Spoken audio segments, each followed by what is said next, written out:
No começo do século XIX, num porão em Mayfair, o cientista mais famoso da época, Humphrey Davy, construiu um equipamento elétrico extraordinário. Com 8 metros de comprimento no total e contendo pilhas de ácido e metal mal cheirosos, o equipamento foi criado para bombear eletricidade numa quantidade que nunca havia sido alcançada. Na verdade, essa invenção foi a maior pilha já criada. E com ela, Davy estava prestes a nos impulsionar para uma nova era.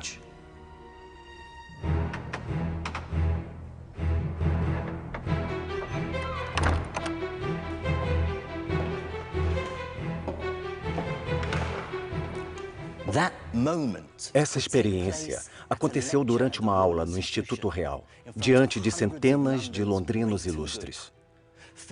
Ansiosas, essas pessoas lotaram o auditório na esperança de testemunhar uma nova e palpitante maravilha elétrica.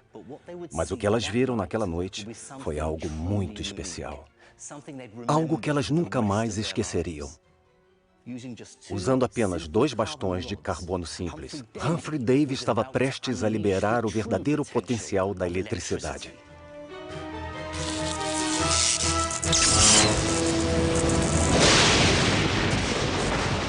A eletricidade é um dos fenômenos naturais mais incríveis que existem, sendo que sua manifestação mais intensa é o relâmpago.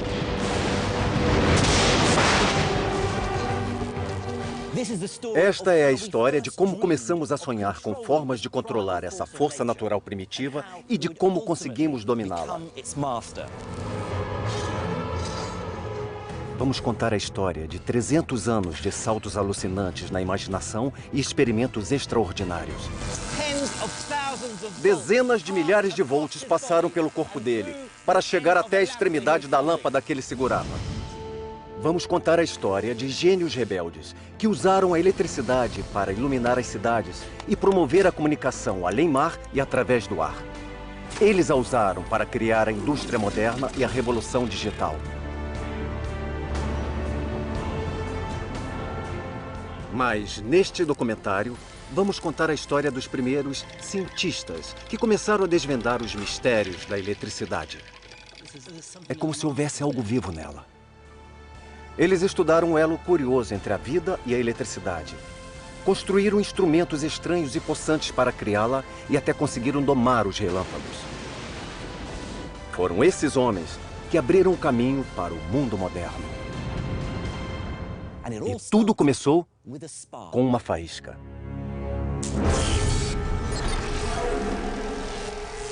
A história da eletricidade. Episódio 1, a faísca. Imagine o nosso mundo sem a eletricidade. Ele seria escuro, frio e silencioso. De certa forma, seria como o início do século XVIII, pontapé inicial da nossa história.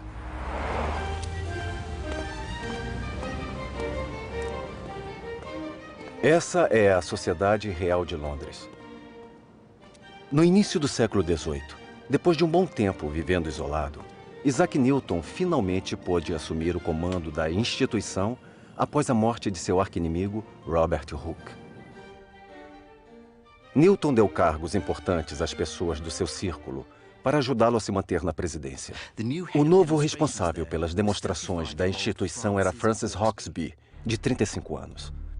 Os registros da Sociedade Real do ano de 1705 revelam as dificuldades que Hauksbee enfrentou para deixar sua marca nas reuniões semanais, criando experimentos espetaculares para impressionar os mestres.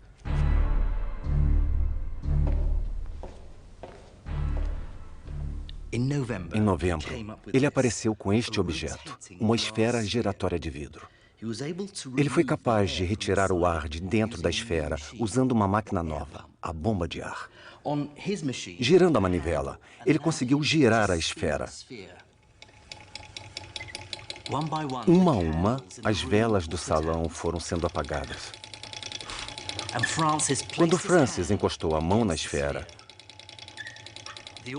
o público do salão presenciou algo espantoso.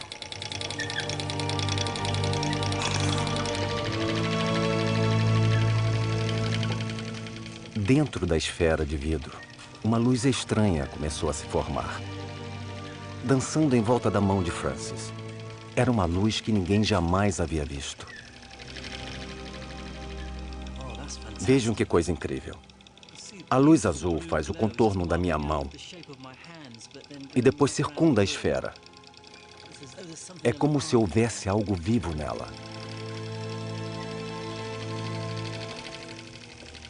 É difícil compreender porque aquela luz azul dançante foi tão importante.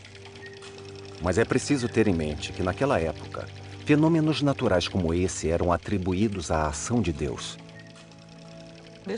Naquela época, até mesmo na teoria de Newton, era crença comum que Deus intervinha o tempo todo no funcionamento do mundo. Então fazia todo sentido as pessoas interpretarem fenômenos naturais como atos de Deus.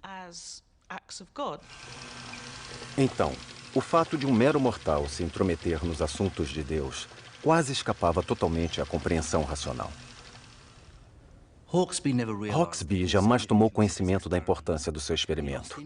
Ele perdeu interesse na esfera luminosa e passou os últimos anos da vida criando experimentos ainda mais espetaculares para Isaac Newton testar suas outras teorias.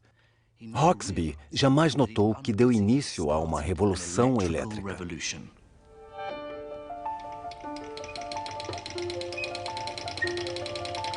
Antes de Hawksby, a eletricidade não passava de uma curiosidade.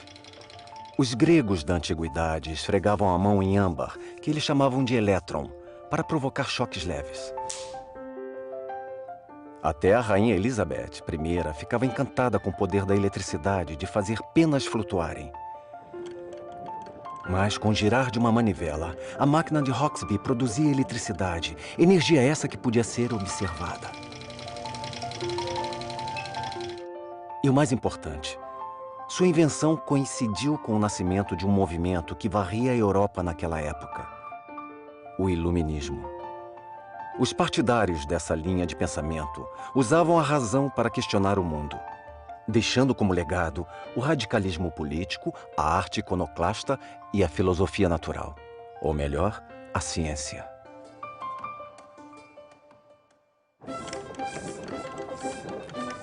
Ironicamente, a nova máquina de Hawksby não foi adotada de imediato por esses intelectuais, mas por ilusionistas e mágicos de rua.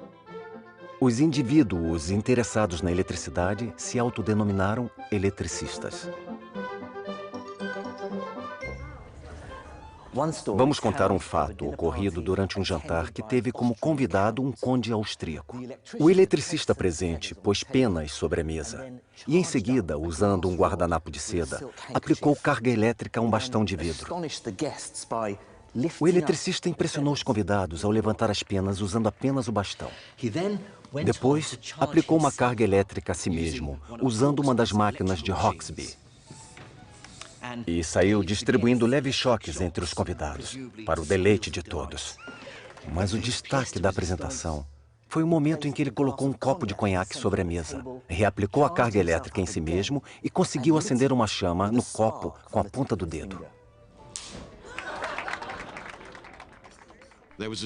Existia um truque conhecido como beatificação elétrica. Nele, a vítima se sentava numa cadeira de material isolante. Eles colocavam uma coroa de metal sobre a cabeça da pessoa sem encostar. Em seguida, a coroa era eletrificada, produzindo uma descarga elétrica em volta dela e ficava igual a uma auréola.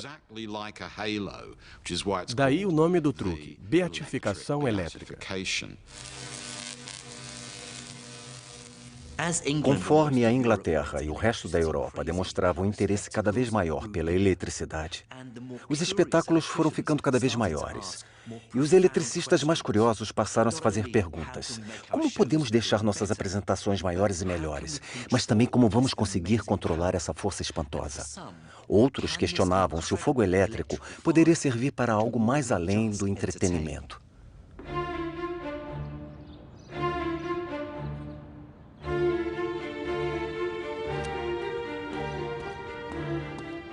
Um dos grandes avanços nessa área jamais teria acontecido se não fosse por um terrível acidente. Esta é a Charterhouse, no centro de Londres. Há 400 anos, ela é usada como instituição de caridade para jovens órfãos e senhores idosos. Na década de 1720, esse local também passou a ser o lar de um certo Stephen Gray. Stephen Gray era um próspero tingidor de seda em Canterbury. As faíscas que saíam da seda o fascinavam. Mas, infelizmente, um acidente o deixou paralítico, dando fim à sua carreira e levando-o à penúria. Quando Gray teve a oportunidade de morar na Charterhouse, ele passou a ter tempo de fazer seus próprios experimentos elétricos.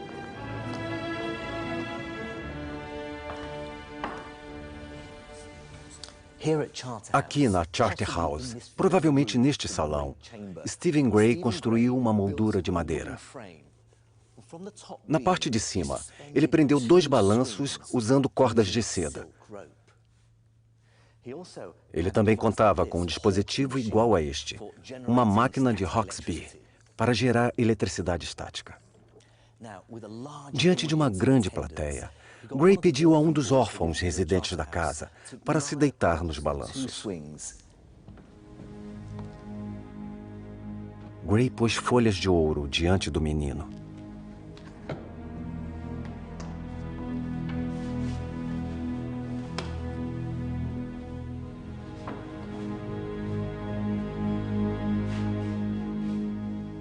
Depois, gerou eletricidade e a aplicou no menino usando uma biela.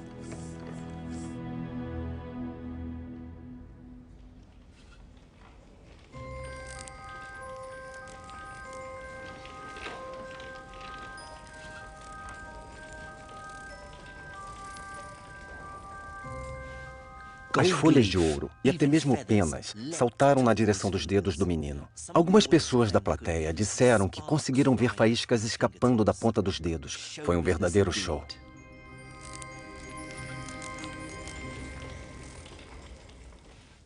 Mas para a mente curiosa e investigativa de Stephen Gray, o fenômeno trazia outra informação. A eletricidade podia se mover. Ia da máquina até o corpo do menino através das mãos dele. Só que ao chegar à corda de seda, ela não passava mais. Ou seja, o misterioso fluido elétrico passava através de alguns materiais, mas de outros não.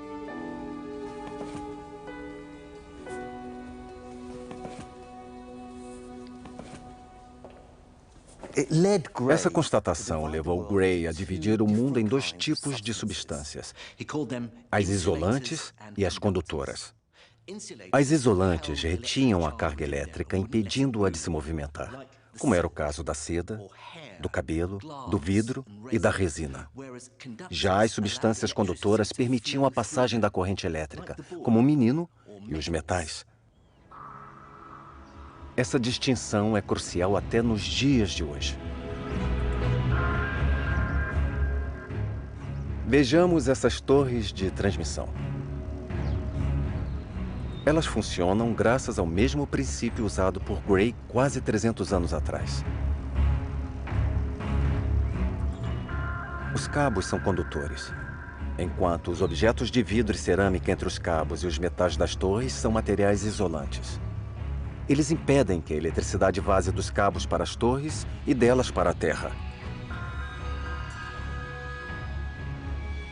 Funcionam exatamente como a corda de seda usada no experimento de Gray. Na década de 1730, o experimento de Gray surpreendeu a todos, mas trazia um inconveniente decepcionante. Por mais que tentasse, Gray não conseguia reter a eletricidade que gerava por muito tempo. Ela saltava da máquina para o menino e logo se perdia. A etapa seguinte dessa nossa história é o momento em que o homem descobriu como armazenar a eletricidade. Só que essa descoberta não aconteceu na Grã-Bretanha, mas na Europa continental.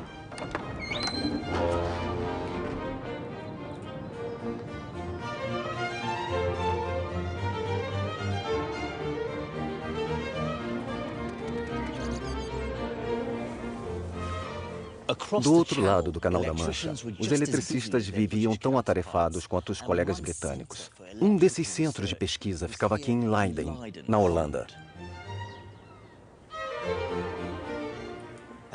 Foi aqui que um professor criou uma invenção vista por muita gente como uma das mais importantes do século XVIII. De uma forma ou de outra, essa invenção pode ser encontrada em quase todo dispositivo elétrico atual. Esse professor era Pieter van Musschenbroek. Ao contrário de Hauksbee e Gray, Musschenbroek nasceu no meio acadêmico. Ironicamente, a descoberta do professor aconteceu não graças ao seu rigor científico, mas por causa de um simples erro humano.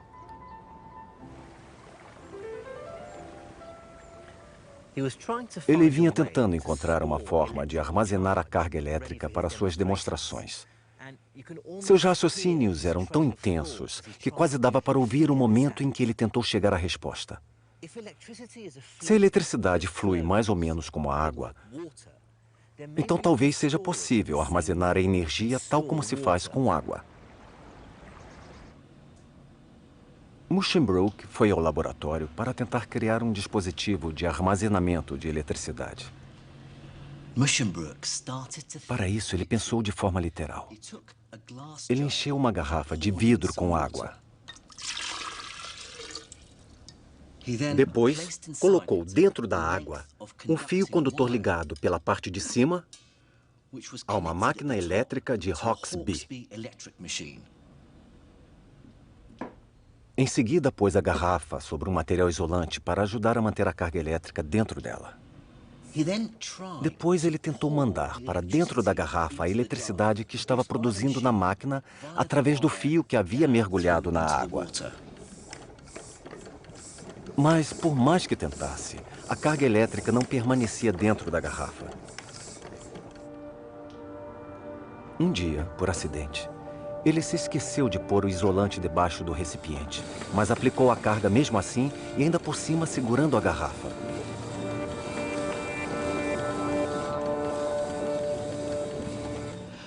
Com o recipiente em uma das mãos, ele encostou na parte de cima com a outra. Por causa disso, ele levou um choque elétrico tão forte que quase caiu no chão. Em seu relato, ele escreveu: "É um experimento novo e terrível. Minha recomendação é que vocês jamais tentem reproduzi-lo. Mesmo eu, que graças a Deus sobrevivi, não tentarei de novo, nem por todo o reino da França. Ouvirei o conselho dele e, sem encostar na tampa, tentarei ver se consigo produzir uma faísca."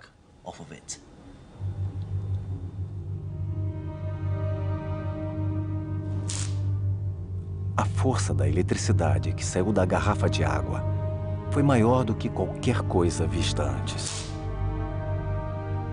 O mais surpreendente foi que a garrafa conseguiu armazenar a eletricidade durante horas e até dias. Assim, em homenagem à cidade onde Musschenbroek fez sua descoberta, o recipiente recebeu o nome de Garrafa de Leiden. Sua fama se alastrou pelo mundo.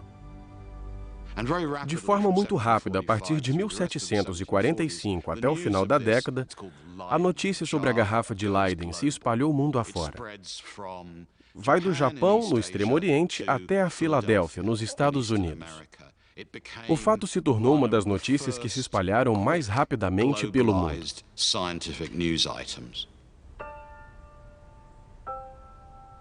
Embora a garrafa de Leiden tenha se tornado um fenômeno global elétrico, ninguém tinha a menor ideia de como ela funcionava. Ao se pegar a garrafa contendo fluido elétrico, o choque que ela emite é maior se o fluido elétrico vazar para a Terra. Por que o choque é mais forte quando a garrafa está vazando? Por que ele não é mais forte se todo o fluido elétrico continuar dentro da garrafa? Foi assim que os pensadores da eletricidade de meados do século XVIII encararam o desafio.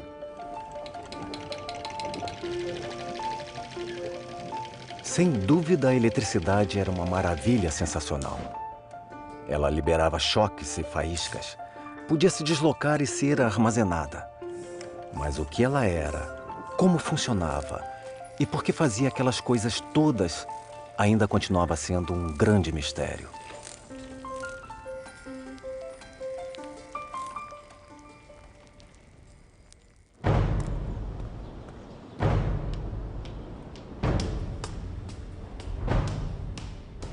Dez anos depois, um grande avanço na área veio de uma pessoa inesperada. Um homem em guerra política e filosófica contra o jugo inglês. O que chocou mais ainda a elite eletricista britânica foi o fato de esse homem ser um mero colonizado, um americano. Este retrato de Benjamin Franklin fica aqui na Sociedade Real de Londres.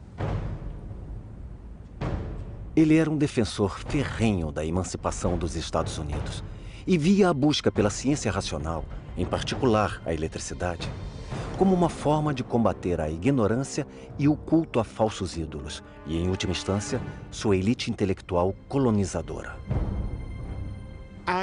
Somada a tudo isso, havia uma visão profundamente igualitária e democrática que Franklin compartilhava com seus aliados, que era: este é um fenômeno aberto a todos.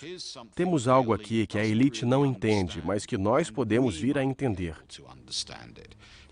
Temos algo que a elite não consegue controlar, mas que um dia poderemos controlar. E temos algo que dá origem a todo tipo de superstição, mas nós, como intelectuais racionais, igualitários e democratas, poderemos compreender sem parecer que somos escravos de magia e de mistério. Franklin decidiu usar o poder do raciocínio para explicar em termos racionais o que muita gente pensava ser um fenômeno mágico, os relâmpagos.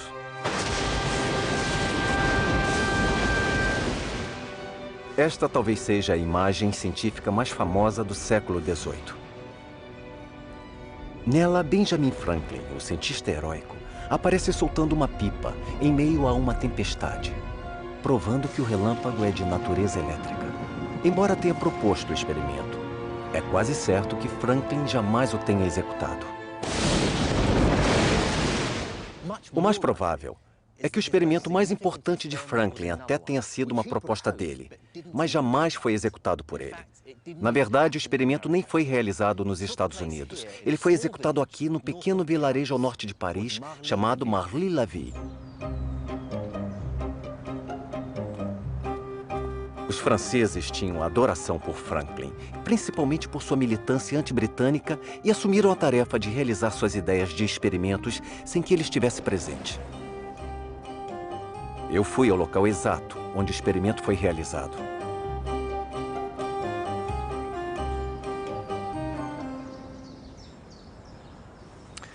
Em maio de 1752, Georges-Louis Leclerc, conhecido na França como Conde de Buffon, e seu amigo Thomas François d'Alibard ergueram um poste de metal com 12 metros de altura, 2 vezes mais alto que este aqui, mantido em pé por 3 aduelas de madeira do lado de fora da casa de d'Alibard, aqui em Marly-la-Ville. O poste de metal ficou preso no fundo de uma garrafa de vinho vazia. A ideia de Franklin é que o poste iria capturar o relâmpago, passá-lo através do bastão de metal e depois armazená-lo dentro da garrafa vazia, que funcionaria como uma garrafa de Leyden. Aí sim ele poderia confirmar o que era mesmo um relâmpago. A única coisa que esses seguidores franceses precisavam fazer era aguardar a próxima tempestade. No dia 23 de maio, o céu se abriu.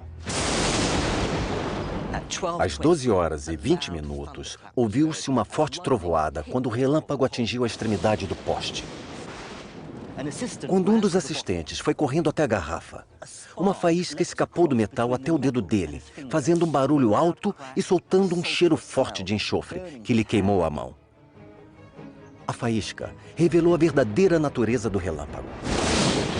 Ele era da mesma eletricidade que o homem também conseguia criar. É difícil precisar a importância desse momento. a natureza fora dominada. Além disso, a ira de Deus tinha sido controlada pelo homem. Não deixava de ser um tipo de heresia. O experimento de Franklin foi muito importante por provar que as tempestades com relâmpagos produzem ou são produzidas por eletricidade e que é possível trazê-la para o solo. A eletricidade é uma força da natureza esperando para ser usada. Depois disso, Franklin voltou seu pensamento racional a outra pergunta. Por que a garrafa de Leyden produzira faíscas maiores ao ser segurada na mão? Por que a eletricidade não se esvaíra toda? De sua experiência bem-sucedida como homem de negócios, Franklin observou algo que ninguém havia percebido. Assim como o dinheiro depositado em um banco, a eletricidade pode funcionar como um crédito, que ele chamava de positiva, ou como débito, que seria negativa. Para Benjamin Franklin, o problema da garrafa de Leyden é uma questão de contabilidade.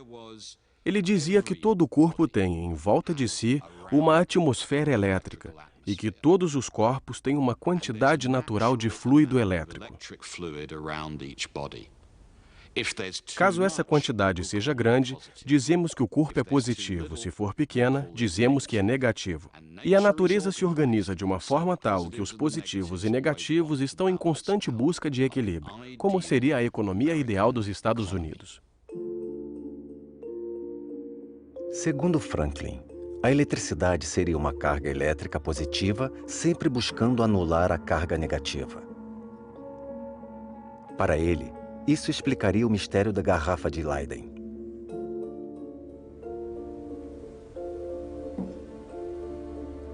Conforme a garrafa recebe carga, uma carga elétrica negativa é inserida pelo cabo e para dentro da água.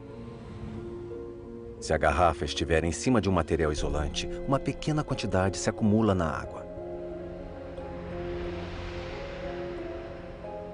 Mas, se a garrafa estiver na mão de alguém enquanto receber carga, a carga elétrica positiva será sugada do corpo dessa pessoa a partir da terra até a parte externa da garrafa, tentando anular a carga negativa de dentro da garrafa. Mas as cargas positiva e negativa são impedidas de fazer essa anulação por causa do vidro, que age como isolante. Então, a carga só faz crescer nos dois lados do vidro.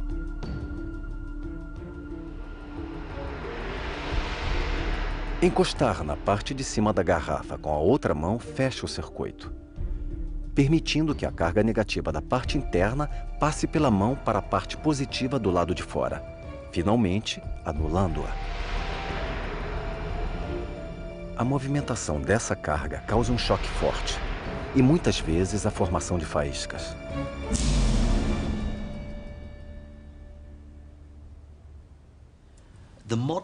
O equivalente moderno da garrafa de Leyden é isto aqui, o capacitor. Ele é um dos componentes eletrônicos mais comuns que existem. Ele pode ser achado em toda parte. Há vários circuitos minúsculos espalhados na placa de um computador.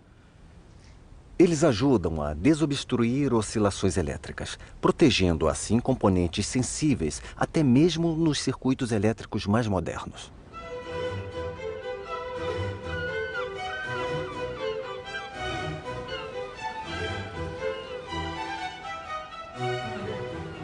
Solucionar o mistério da garrafa de Leyden e identificar o relâmpago como nada mais, nada menos que um tipo de eletricidade foram dois grandes êxitos para Benjamin Franklin e o novo movimento do iluminismo.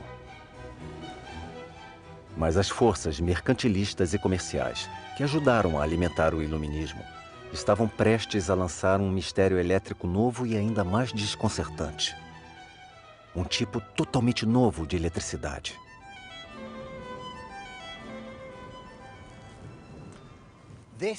Este é o Canal da Mancha.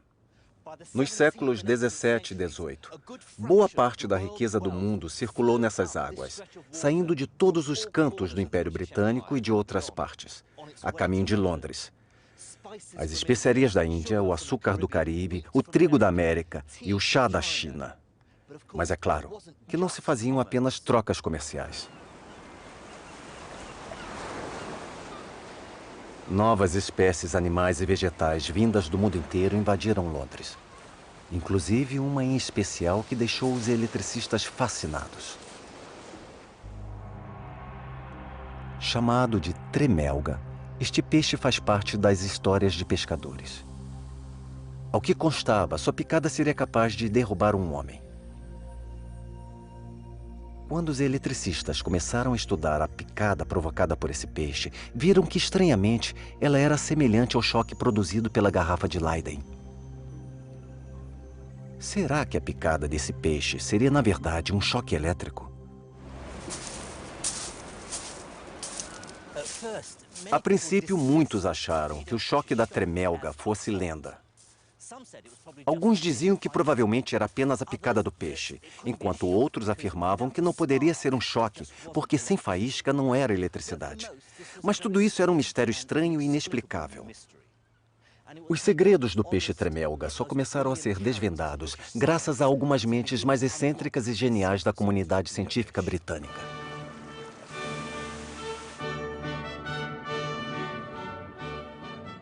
Este é o único retrato disponível de Henry Cavendish. Embora fosse patologicamente tímido, Cavendish foi uma mente excepcional. Esse retrato só pôde ser feito porque o artista desenhou o casaco pendurado do cientista e depois, de memória, inseriu o rosto no desenho.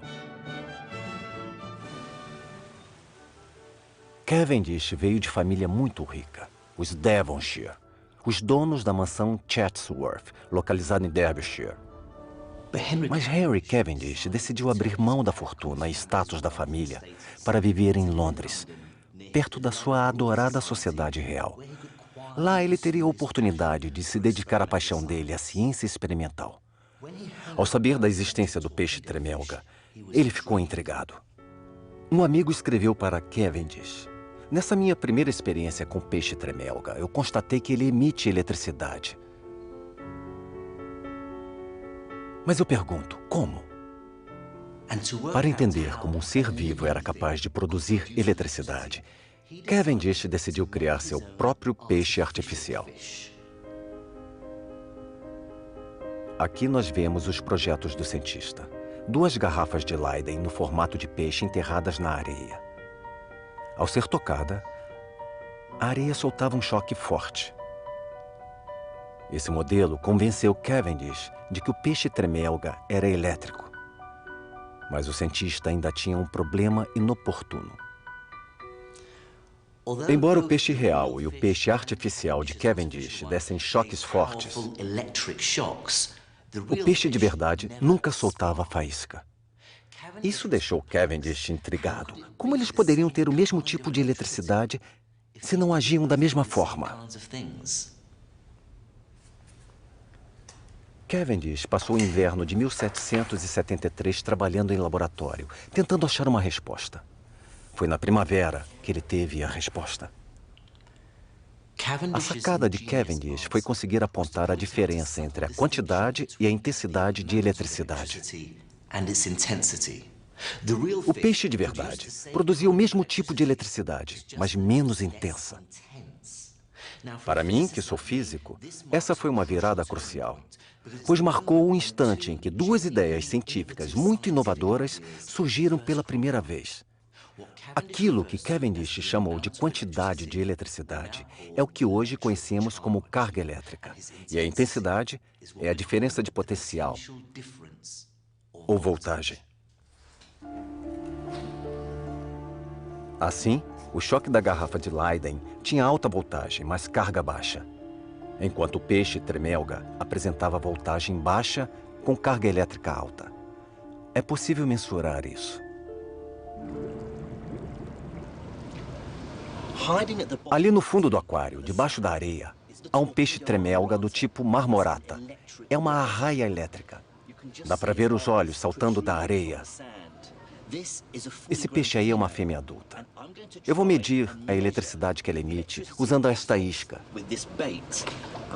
Eu prendi um peixinho a uma haste de metal, que acoplei a um osciloscópio, para ver se consigo medir a voltagem quando o animal pegar a presa. Lá vou eu.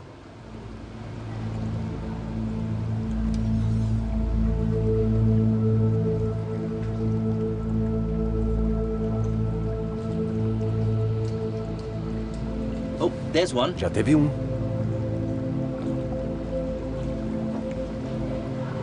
And there's another one. E outro.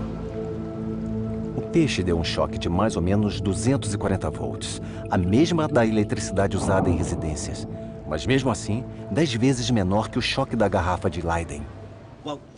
Eu teria levado um choque daqueles. A única coisa que posso fazer é imaginar como foi para os cientistas do século XVIII testemunhar esse acontecimento, um animal, um peixe que produz sua própria eletricidade. Cavendish mostrou que o peixe tremelga produzia eletricidade, mas não sabia se esta era do mesmo tipo gerada por uma máquina elétrica.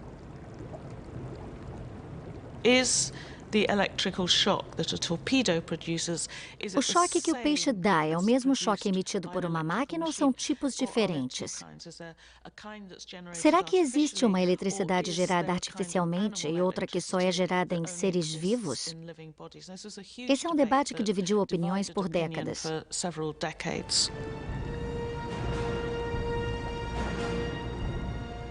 Foi desse debate que surgiu uma nova descoberta.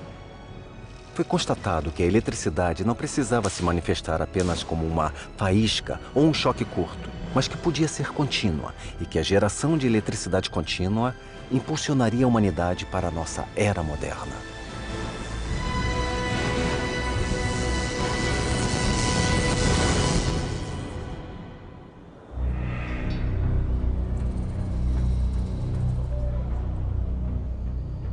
Mas a etapa seguinte na história da eletricidade veio à tona por causa da forte rivalidade profissional e pessoal entre dois acadêmicos italianos.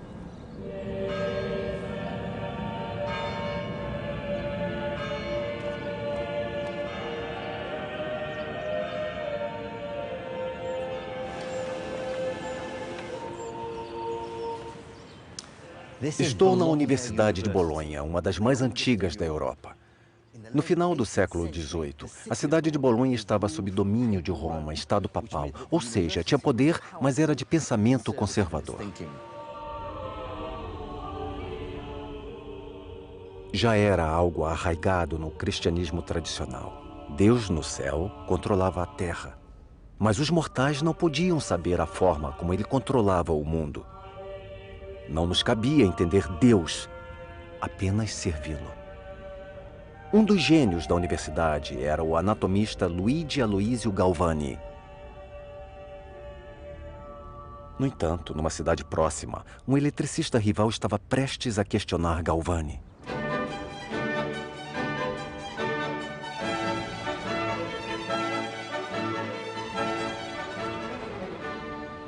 Estamos em Pavia, a 240 quilômetros de Bolonha. Só que no século XVIII, essas cidades eram dois mundos separados politicamente. Pavia fazia parte do Império Austríaco, o coração do iluminismo europeu. Era um lugar de pensamento liberal e radicalismo político, obcecado pela nova ciência da eletricidade. Era também onde morava Alessandro Volta.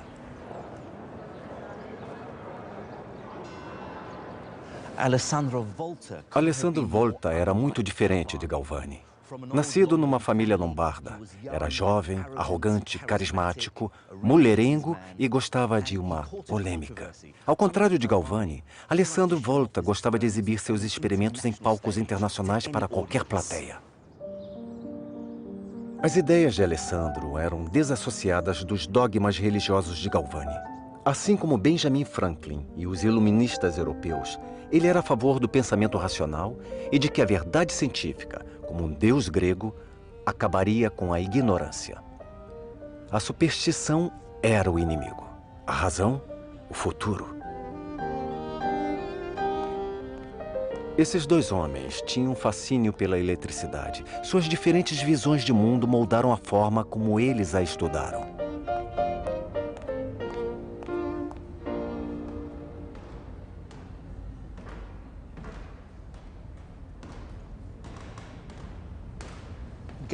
Galvani tinha interesse no uso da eletricidade nos tratamentos de saúde. Por exemplo, em 1759, aqui em Bolonha, usou-se a eletricidade nos músculos de um paralítico. Segundo consta neste relato, Foi uma beleza ver o osso mastoide girando a cabeça e o bíceps dobrando o cotovelo. Em outras palavras, ver a força e a vitalidade de todos os movimentos acontecendo em todos os músculos paralisados, submetidos ao estímulo.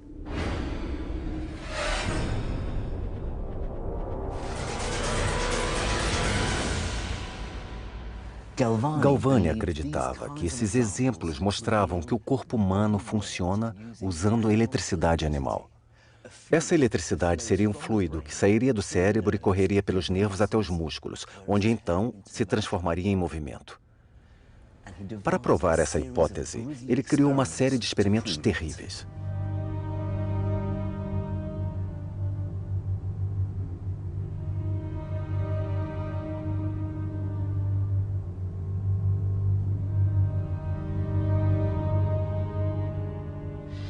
Primeiro, ele preparou um sapo.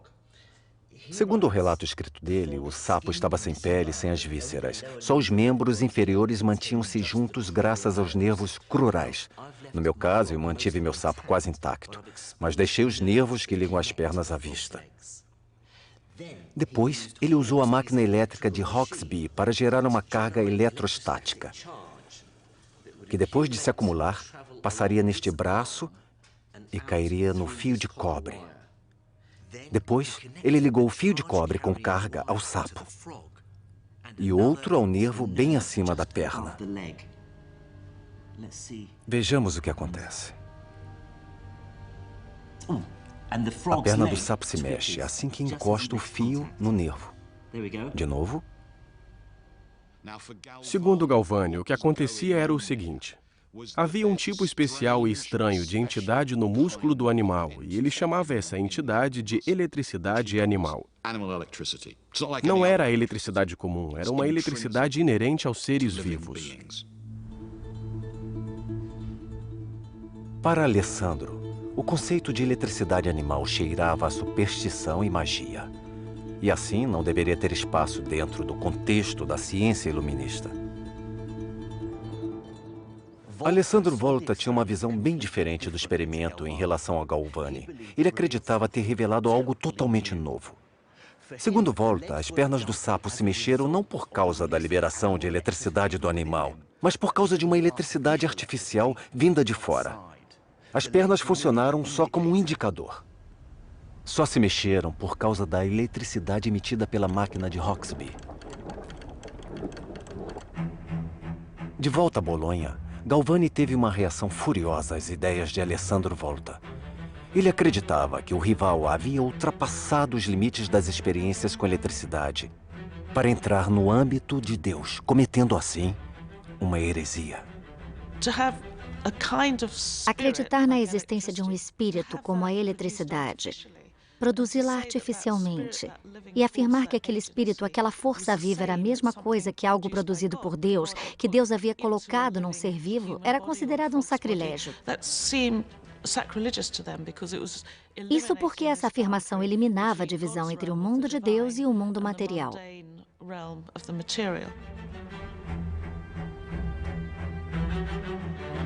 Estimulado pela indignação religiosa, Galvani anunciou resultados de uma série de novos experimentos. Segundo ele, os resultados desmentiriam Alessandro Volta. Durante o experimento, ao pendurar os sapos no arame, ele viu algo totalmente inesperado. Ligando um fio de cobre ao arame onde o sapo estava pendurado e encostando a outra extremidade do fio de cobre ao nervo, ele achou que havia feito a perna do sapo se mexer sem necessidade de eletricidade alguma.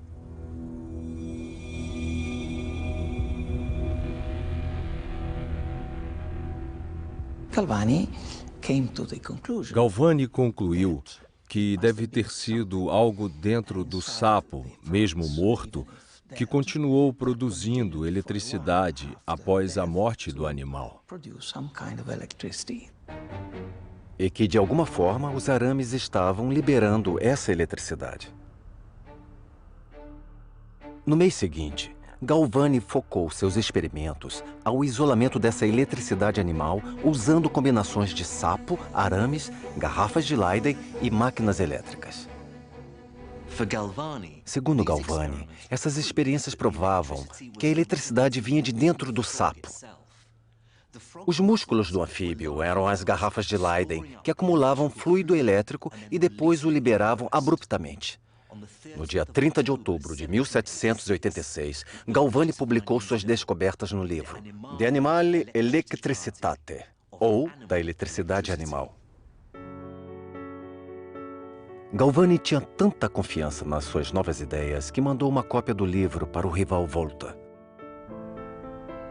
Só que Alessandro não acreditava no conceito de eletricidade animal defendido por Galvani. Ele acreditava que a eletricidade tinha que vir de outra fonte. Mas de onde?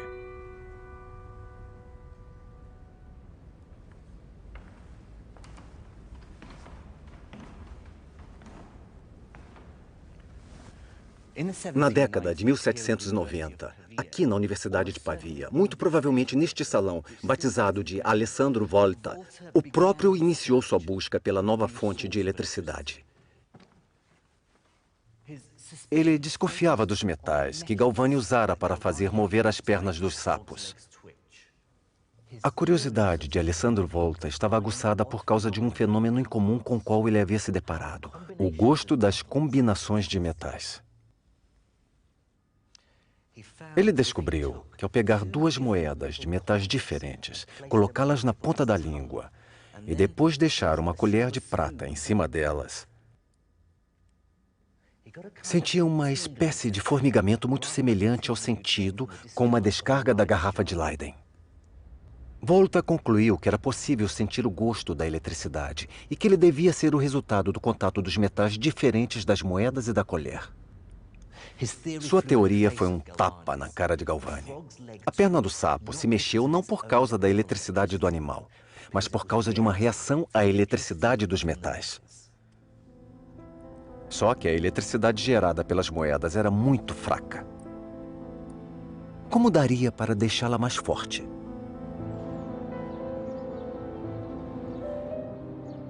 Ele teve uma ideia ao reler os artigos científicos do grande cientista britânico Henry Cavendish, e em particular seus famosos escritos sobre o peixe tremelga.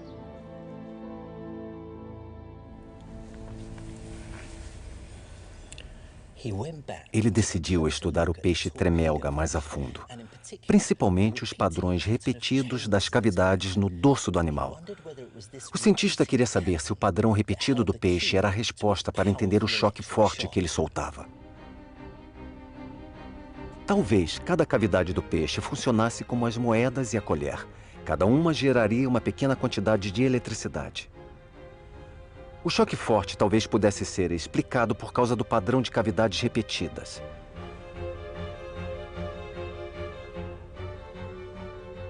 Botando cada vez mais fé nas suas novas ideias, Volta decidiu contra-atacar, construindo sua própria versão artificial do peixe tremelga. Ele copiou o peixe tremelga, repetindo o padrão do animal, mas usando metal. Vejamos como ele fez. Ele pegou uma chapa de cobre e pôs em cima um papel embebido em ácido diluído. Depois pegou outra chapa de metal e pôs em cima. Isso que ele fez era exatamente a mesma coisa que os dois fios de Galvani. Mas agora, Volta repetiu o processo. Ele empilhou chapas de metal. Na verdade, sua invenção ficou conhecida como pilha.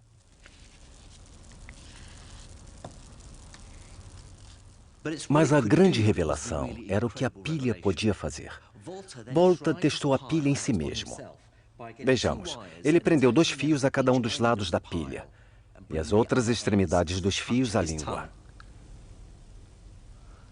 Dava para sentir o gosto da eletricidade. Dessa vez, ela foi mais forte que o normal, além de ser constante.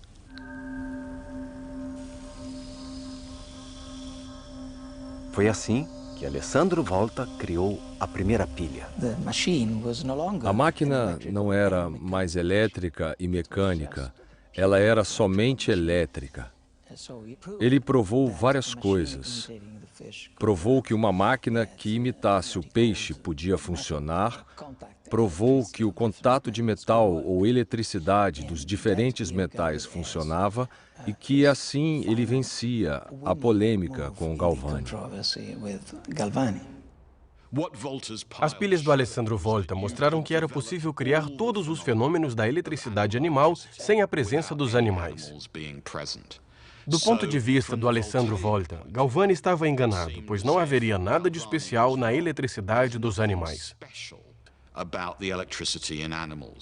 Ela nada mais é que eletricidade e pode ser imitada usando a pilha artificial.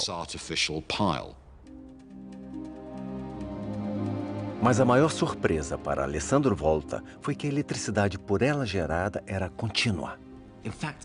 A eletricidade da pilha brotava como a água de um córrego. Assim como se diz que a medida de água fluindo no córrego é a corrente, passou-se a dizer que a eletricidade que brota da pilha é a corrente elétrica.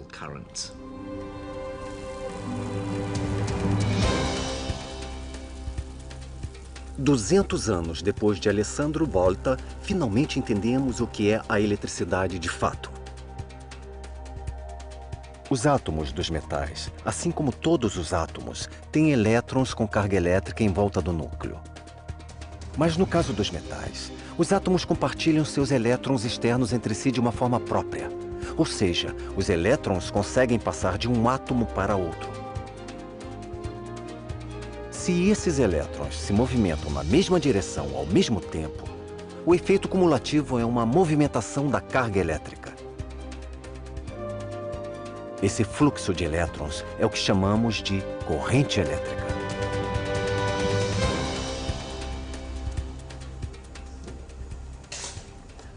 Semanas depois de Volta publicar os detalhes da pilha que havia criado, outros cientistas estavam descobrindo uma coisa impressionante que o invento poderia fazer.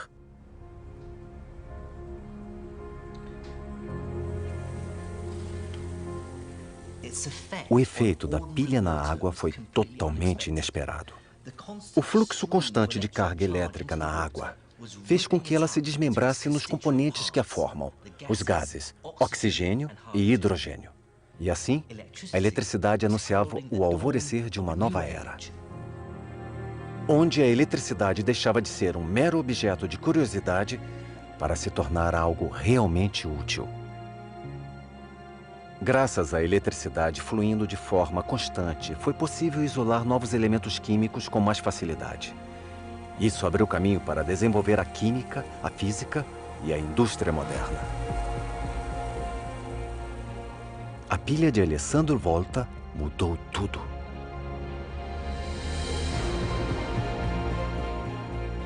Transformou seu criador em celebridade internacional, reconhecido pelos ricos e poderosos. Em sua homenagem, uma medida elétrica fundamental recebeu seu nome: o Volt.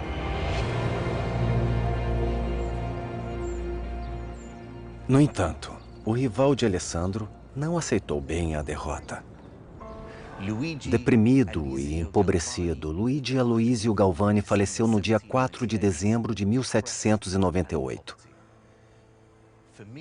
Em minha opinião, não foi a invenção da pilha que mudou tudo na história da eletricidade. Foi o que veio depois.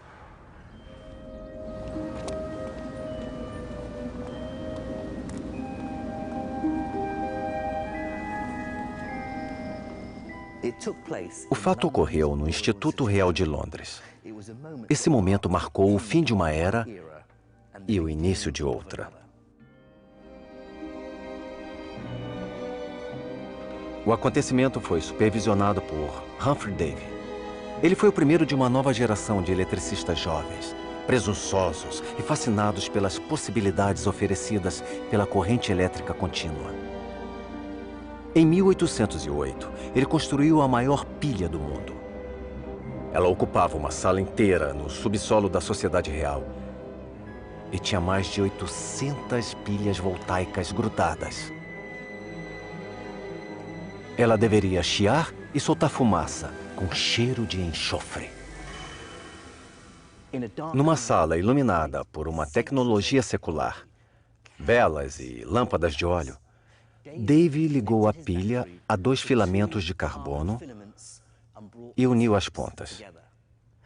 O fluxo constante de eletricidade da pilha, passando pelos filamentos, saltou o espaço vazio, fazendo surgir uma faísca constante e de brilho muito intenso.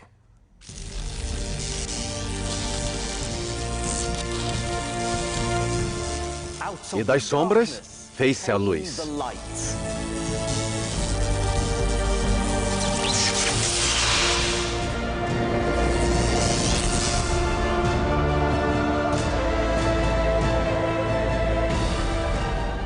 O arco elétrico de Dave simboliza o fim de uma era e o início da nossa era. A era da eletricidade.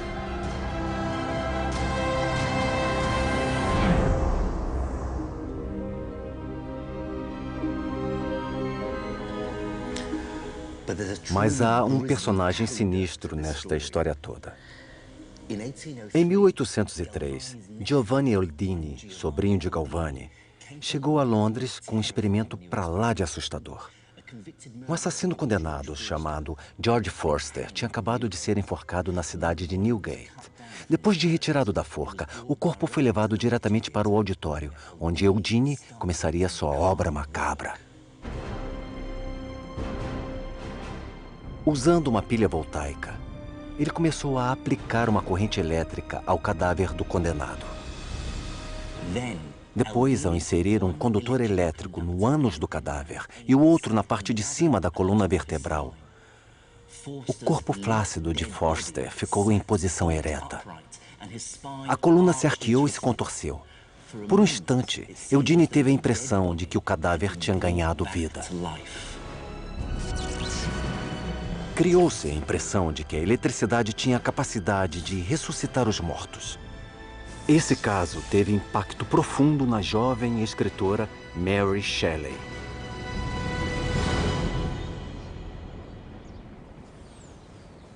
Mary Shelley escreveu uma das histórias mais impactantes e permanentes de todos os tempos. Passado em parte aqui no Lago de Como, Frankenstein conta a história de um cientista galvanista, provavelmente inspirado em Eudine, que dá vida a um monstro usando eletricidade. Depois, enojado com sua arrogância, ele abandona a criatura. Assim como o arco elétrico de Dave, o livro simboliza a mudança nos tempos. O fim da era de milagres e romance e o início da era da racionalidade, da indústria e da ciência.